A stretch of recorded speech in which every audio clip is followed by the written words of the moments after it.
anos da monarquia no Brasil, o fim da escravidão. Vocês lembram que eu expliquei na aula passada, quando eu toquei nesse assunto? Pois é, nós estávamos discutindo um pouquinho sobre esse final da monarquia, sobre o que era monarquia, surgimento dos quilombos, discutimos um pouquinho sobre a Lei Eusébio de Queiroz. Só que essa história, ela é um pouco grande, não é? Então eu tive que dividir o vídeo em duas partes.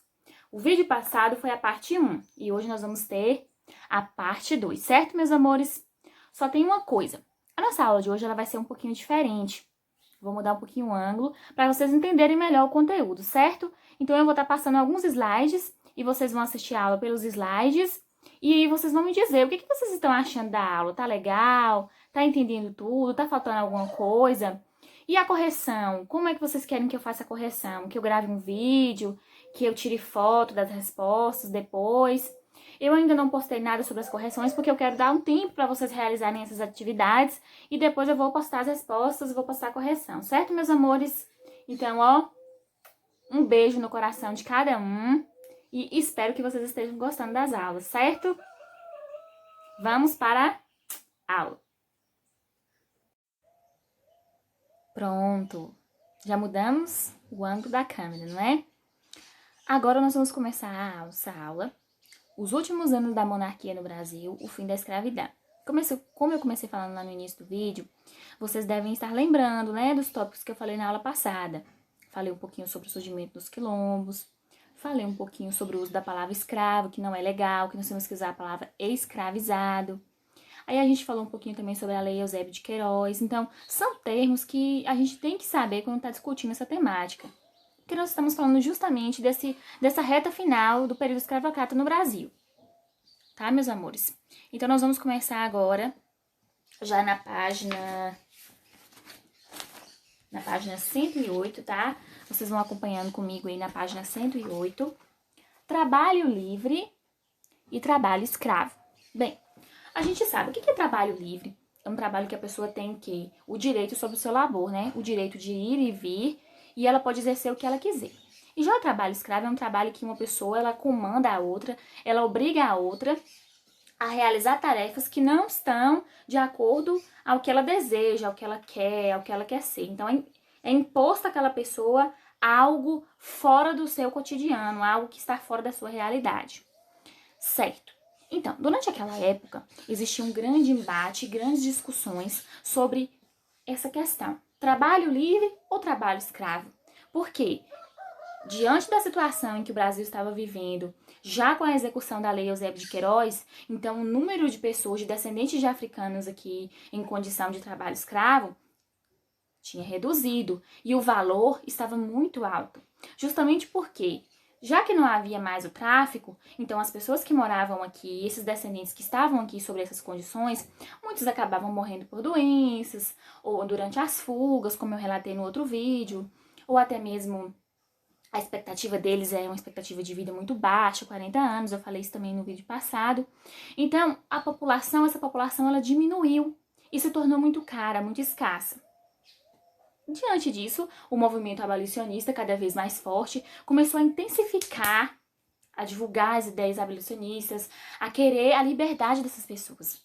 Mas, por outro lado, os fazendeiros, né, os ricos daquela época, que eram contra, eles queriam garantir a produção nas fazendas. Eles alegavam que se abolissem essas pessoas, quem realizaria todos os trabalhos das fazendas? Quem poderia trabalhar, produzir?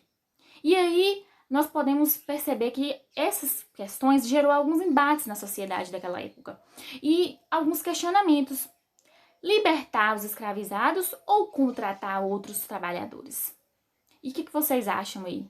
Libertar ou contratar? Já que eles estavam sofrendo a intensificação desse movimento abolicionista, então por que não contratar a mão de obra dessas mesmas pessoas que já realizavam esse trabalho nas fazendas? Vocês acham que eles queriam? Eles alegavam que tinham gastado muito dinheiro na compra dos descendentes de africanos e que não aceitariam de forma alguma pagar salário a eles. Preferiam contratar pessoas de outras nacionalidades, italianos, alemães, desde que não fossem pessoas que já estavam aqui em condições de trabalho escravizado, ou seja, pessoas negras, descendentes de africanos. Então, por que não tornar os descendentes africanos trabalhadores assalariados? A resposta já está clara, né? O preconceito daquela época era muito forte e era uma das razões pela qual a mão de obra escrava era de pessoas negras.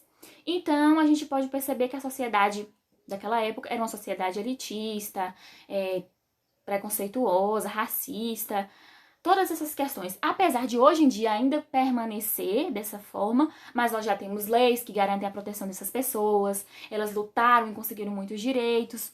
Mas, entretanto, ainda tem um caminho muito longo pra gente percorrer, não é? Pra gente seguir rumo ao avanço. Aí a gente chega em um ponto crucial, o movimento abolicionista no Brasil. Esse movimento ele começou a se intensificar em 1850, né? Quando os embates eles começam a surgir e começam a girar em torno da nossa sociedade, justamente porque essas pessoas elas começaram a divulgar, a fazer eventos, a publicar em jornais sobre a importância de preservar a vida dessas pessoas, porque de uma forma ou de outra muitas pessoas morriam durante esse período, não é?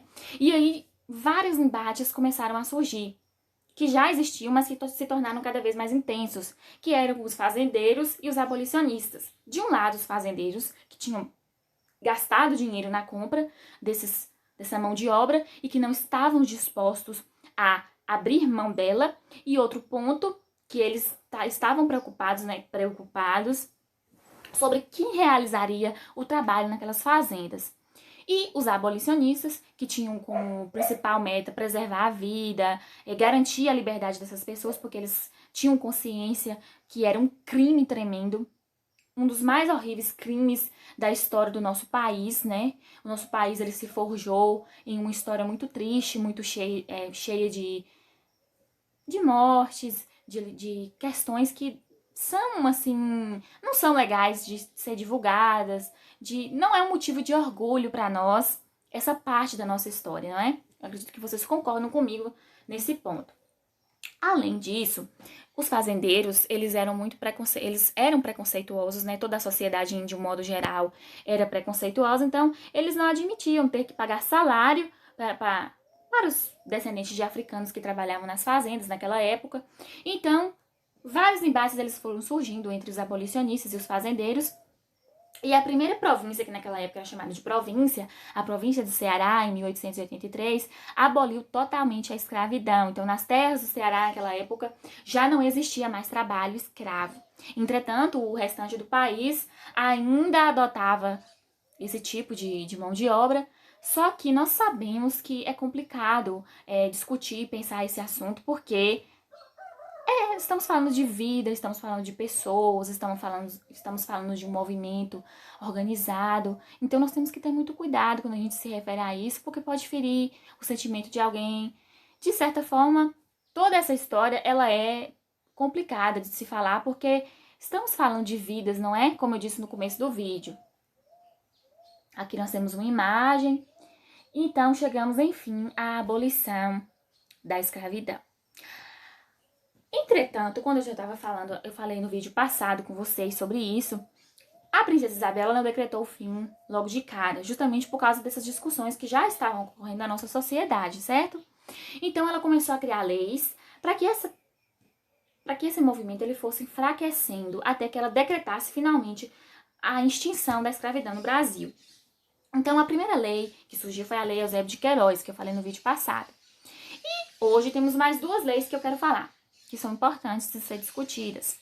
A Lei do Ventre Livre, de 1871, que era a liberdade de filhos de descendentes africanos, ou seja, as mulheres que tivessem filhos durante esse período, eles seriam livres, não seriam mais escravizados como seus pais, seus avós, seus tataravós foram no passado. E a Lei do Sexagenário de 1885, o próprio nome já diz, né? Pessoas acima de 65 anos também teriam sua liberdade garantida. Entretanto, a gente sabe que essa lei, ela é um pouquinho... Não adiantou muito, porque muitas dessas pessoas nem sequer alcançavam 50 anos, né? Era uma quantidade muito pequena. Então, pouco se modificou na realidade daquelas pessoas. Mas, finalmente, em 13 de maio de 1888, a Lei Áurea, que declarava a extinta escravidão em território brasileiro, ela foi declarada. Ela foi assinada e, finalmente, essas pessoas, elas conseguiram a tão sonhada liberdade, né? Mas, quando a escravidão acabou, quando decretou essa lei, vocês acham que todo mundo acatou, que foi lindo, maravilhoso, flores? Infelizmente, mudou alguma coisa, claro, foi ótimo, não tenho nem palavras. Entretanto, a gente sabe que a nossa sociedade ela não favorecia em nada para essas pessoas. Então, as dificuldades elas permaneceram quase da mesma forma, a perseguição, o preconceito, como eu vou falar aqui agora. Então, enfim, liberdade. E agora? O que essas pessoas iam fazer da vida agora? Para onde eles foram? Eles tinham casa? Eles tinham salário? Eles tinham o que comer? O que vestir? E aí, para onde foram essas pessoas? O que elas fizeram? Então a gente percebe que a sociedade ela garantiu a liberdade, mas ela não garantiu assistência nenhuma. E o preconceito naquela época era tremendo. As pessoas não queriam estar no mesmo lugar que uma pessoa afrodescendente tivesse, não queriam se relacionar, não queriam manter nenhum tipo de contato.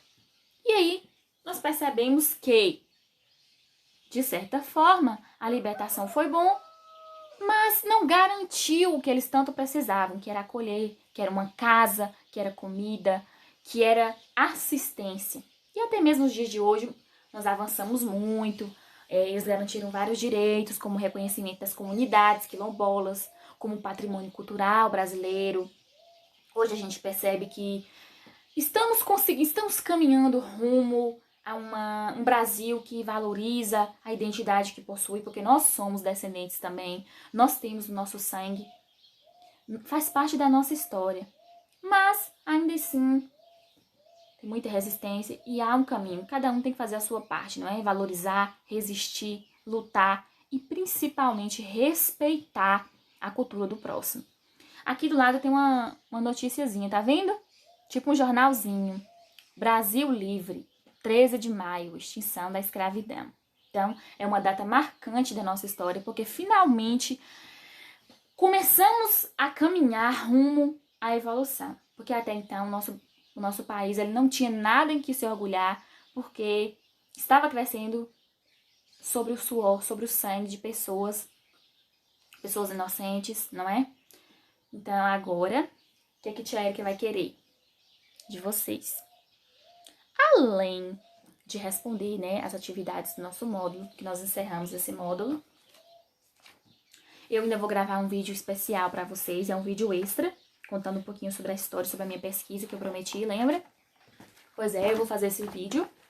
Eu quero pedir vocês, tá? Para me dizer aí nos comentários do vídeo o que vocês acharam desse conteúdo, o que vocês aprenderam, o que vocês acham, a opinião de vocês. Eu acho interessante quando vocês se posicionam e dão algum tipo de opinião. Então eu quero ver aí, tá?